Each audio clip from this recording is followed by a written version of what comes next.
How you doing, everybody? Chris Bruce here, and we're shooting another content video especially out there for you that's watching right now. And we had a subscriber question come in real quick. Let me find it. Okay, and the question was, which contract should I use when going to a seller's property? Should I use a state contract or should I use another contract? All right, so that's a good question. Okay, so when you're going to visit a property, you have an appointment set to meet with the seller. What you want to do is you want to bring both contracts. Okay, you want to bring a blank two-page contract, and I actually have a contract that I use specifically that keeps me involved in the deal, number one, so I have interest into the property, and number two, it allows me to back out of the contract if I need to.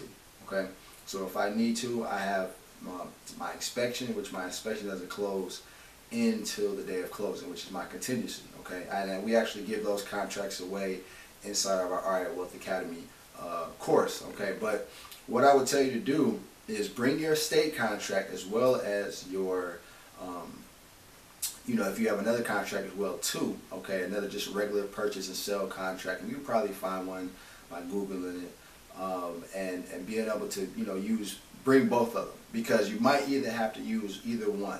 Now typically I like to use my contract versus a state contract, because when we're wholesaling properties, we want to be able to assign the property. Okay, we want to be able to assign the rights to the contract to another buyer so we can make our money. However, with state contracts, a lot of times they have the assignable X'd out where they have the where it's not assignable X'd out, so that way you're not able to assign the deal, and that will force you to be able to double close on the property. Okay, and so that's the only thing about state contracts. Number two, state contracts a lot of times are very, very long. Here in Florida, they just extended our state contract. It used to only be like 5-10 pages. Now it's like 15-30. Okay, it's so many addendums and extra stuff that you have to sign. And when you're reviewing the property over the seller, with the seller, you're trying to explain to them what the contract has in it. It's very hard when you have a long, extensive contract. So I like to use just a regular two-page contract. That way I can go over to it with the seller, explain to them, what's what on the contract. It's very easier for them to understand, and they have no problem being able to sign it, because it's easily for them to understand what it's only being 2 pages. Okay, so to answer the question, bring both.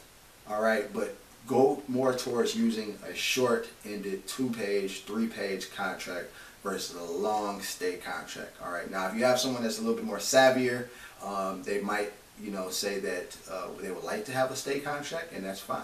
Okay, you use that one. So bring both of them to the appointments, but at the end of the day, make sure you get that contract signed so you can go ahead and wholesale it and make a profit. All right, as you can see here, guys, here's another check from a closing that I got.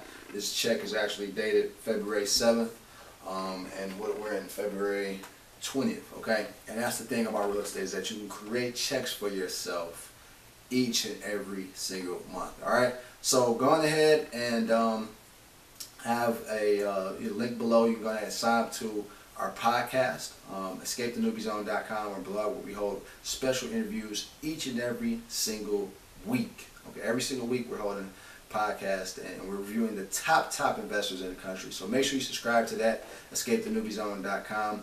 Head over to iTunes. You can listen to it on your you have a podcast app on your phone, an iPhone. We have also on Stitcher Radio. We're all everywhere. Okay, so go ahead and subscribe to our podcast, Escape the Newbie Zone, and I look forward to helping you and bringing you more content in 2014. Talk to you soon.